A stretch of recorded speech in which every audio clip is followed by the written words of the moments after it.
V2PTE Academic.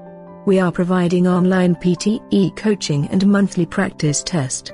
You can also stay connected with us. Facebook, Instagram and Telegram. For more information visit our WhatsApp on given number. Subscribe our YouTube channel and press the bell icon for more updates.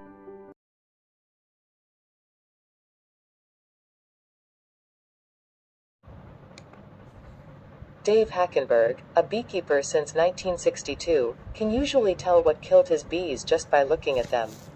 If they're lying on the ground in front of a hive, it's probably pesticides, he says. If the bees are deformed and wingless, it's probably vampire mites. But last fall, Hackenberg saw something he had never seen before. Thousands of his bee colonies simply disappeared.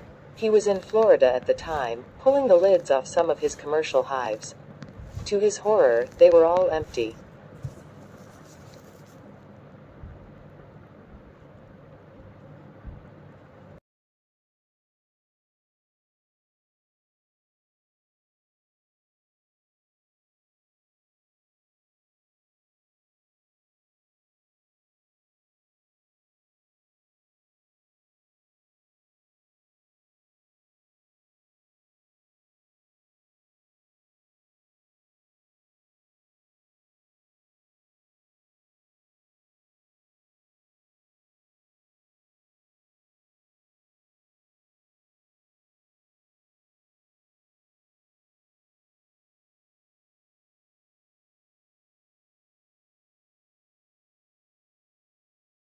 V2PT.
Rebuilding carbon-rich agriculture soils is the only real productive, permanent solution to taking excess carbon dioxide from the atmosphere. She's frustrated that scientists and politicians don't see the same opportunities she sees. This year, Australia will emit just over 600 million tons of carbon. We can sequester 685 million tons of carbon by increasing soil carbon by 0.5% on only 2% of the farms. If we increased it on all of the farms, we could sequester the whole world's emissions of carbon.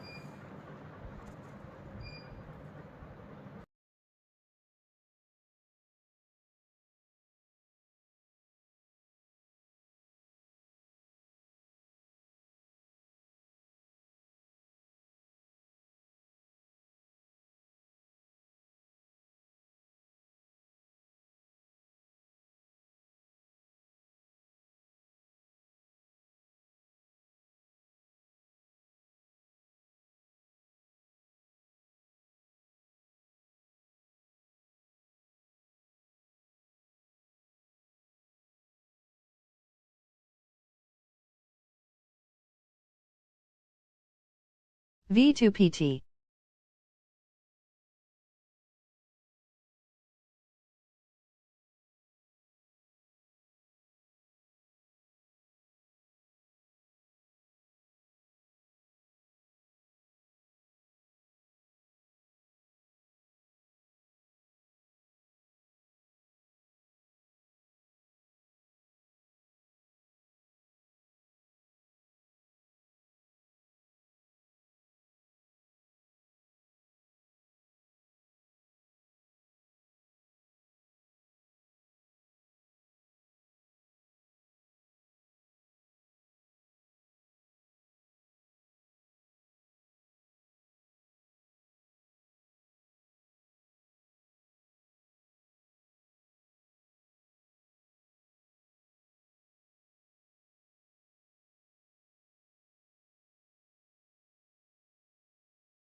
Lawrence Stephen Lowry RBS Raw was an English artist. Many of his drawings and paintings depict Pendlebury, Lancashire, where he lived and worked for more than 40 years, and also Salford and its surrounding areas. Lowry is famous for painting scenes of life in the industrial districts of northwest England in the mid-20th century.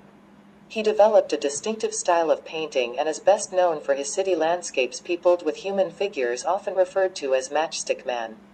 He painted mysterious unpopulated landscapes, brooding portraits and the unpublished marionette works, which were only found after his death.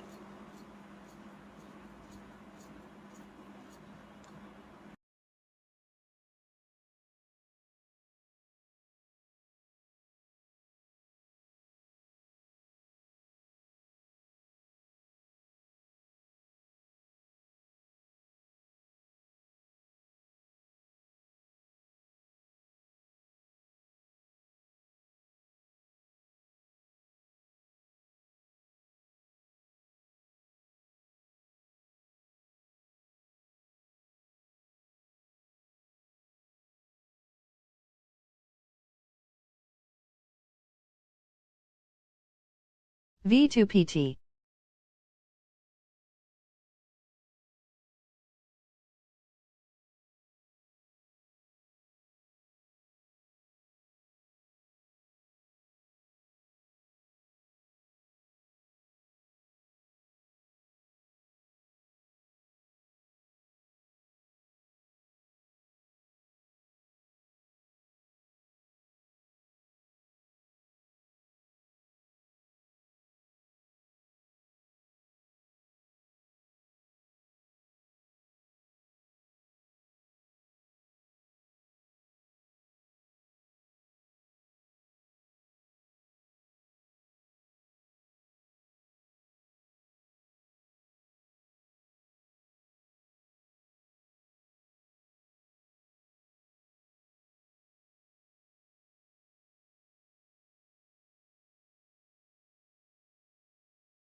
There are some 250 million cars in America, 250 million cars in a country with just over 300 million people. And most of those vehicles, of course, are gas-powered. This poses a huge challenge given the limited supplies of oil and the growing urgency of the global warming crisis. But there's good news, according to our guests today, and that is we have the know-how and the technology to build sleek, fast automobiles that don't use gasoline. These vehicles of tomorrow are powered by hydrogen, electricity, biofuels, and digital technology, and they already exist. So what's stopping us from putting them on the roads? Our guest today will help answer that.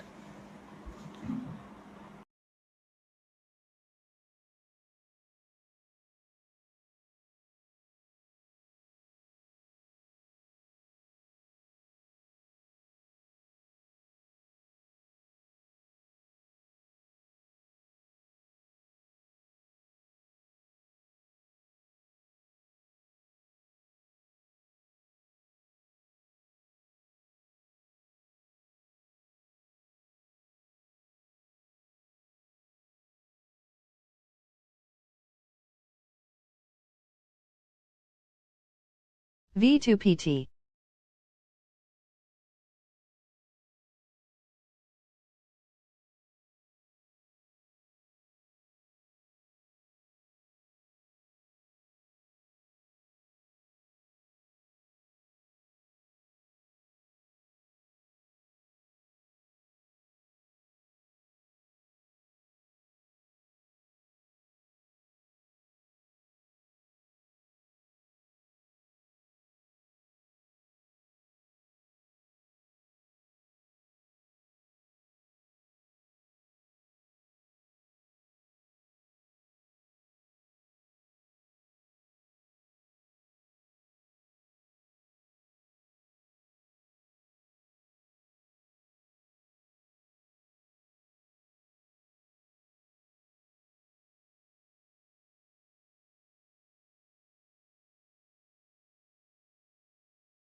Brooke and her colleague Mark Newman studied who swapped messages with whom on a popular online dating platform in the month of January 2014.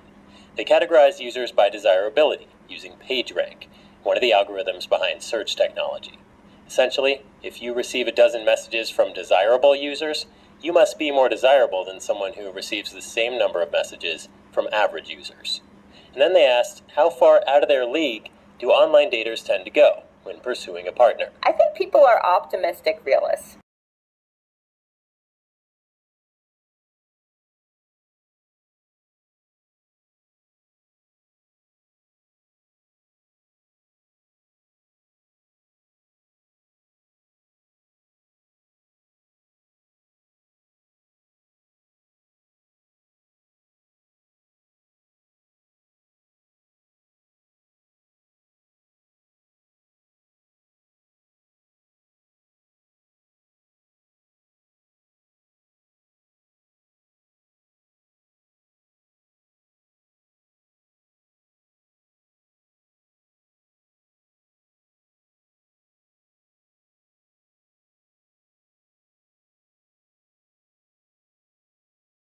V2PT.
These two paintings, both called Sunflowers, are generally accepted as the finest of several depictions of the thick-stemmed, nodding blooms that Van Gogh made in 1888 and 1889 during his time in Arles.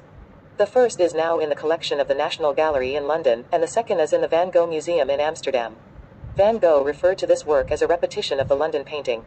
But art historians and curators have long been curious to know how different this repetition is from the first. Should it be considered a copy, an independent artwork, or something in between?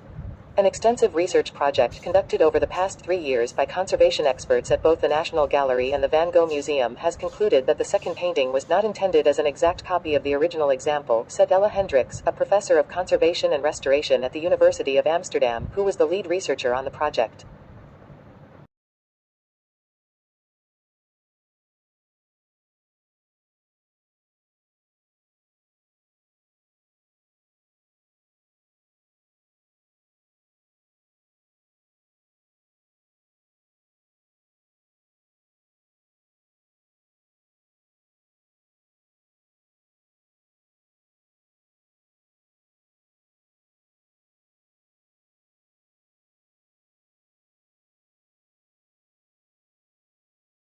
V2PT.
Along the way, we have built unashamedly beautiful buildings, two of which have won and been runner-up in the prestigious United Nations World Habitat Award, the first time an Australian building has received that international honor.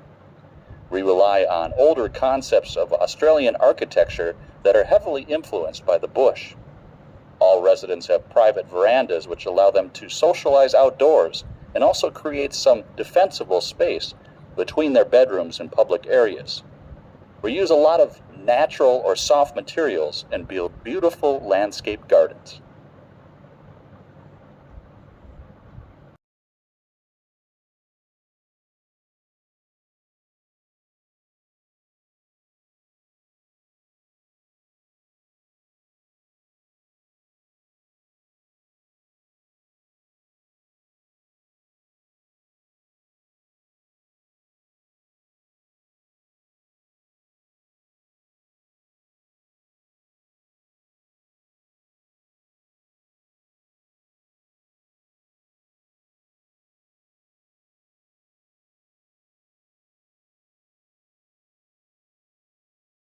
V2PT.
Now that story has been scotched as a part of a contingency planning, but it was a symptom of the dramatic turn of events in South Australia, and it flushed out other remarks from water academics and people like Tim Flannery, indicating that things are really much worse than had been foreshadowed even earlier this year.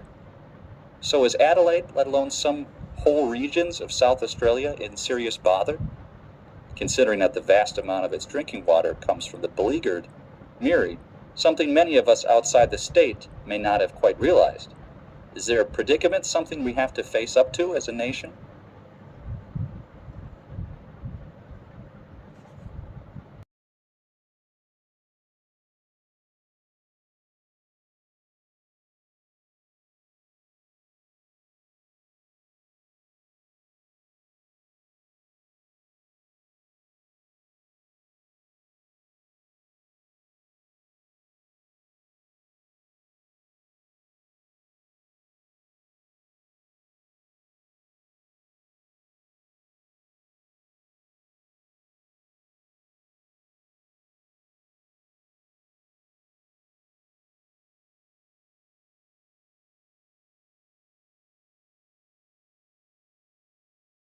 V2PT.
For many years, the favorite horror story about abrupt climate change was that a shift in ocean currents could radically cool Europe's climate. These currents, called the overturning circulation, bring warm water and warm temperatures north from the equator to Europe. Susan Luzier, an oceanographer at Duke University, says scientists have long worried that this ocean circulation could be disrupted.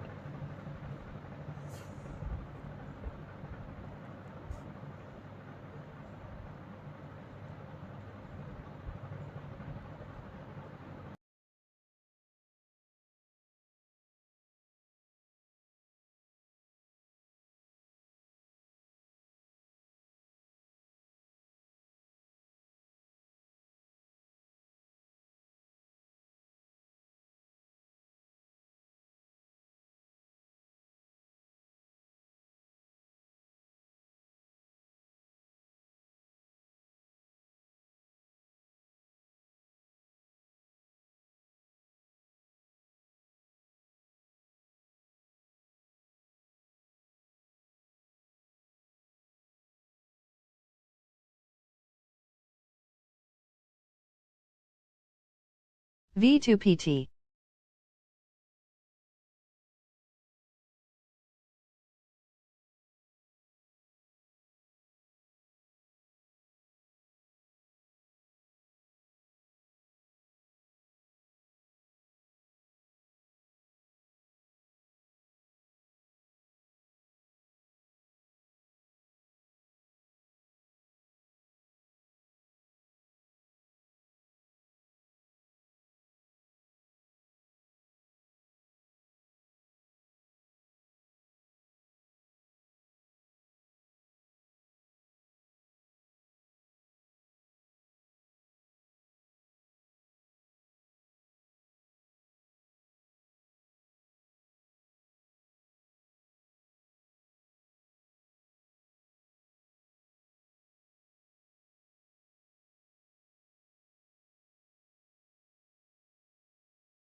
For all his fame and celebration, William Shakespeare remains a mysterious figure with regards to personal history.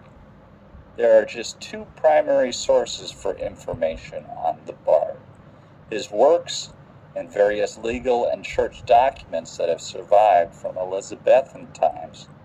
Naturally, there are many gaps in this body of information, which tells us little about Shakespeare the man.